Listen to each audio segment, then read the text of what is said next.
Add a fusion composition.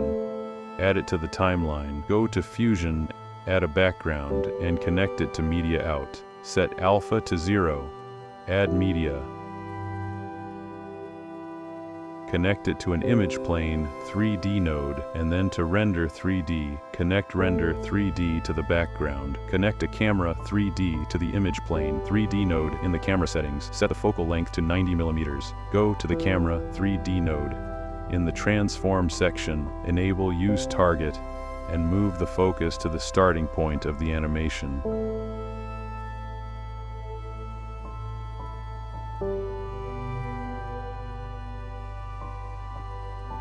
Adjust the camera position, add keyframes.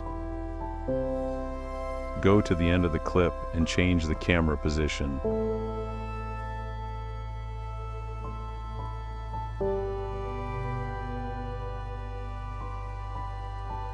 Go to Render 3D, select the camera.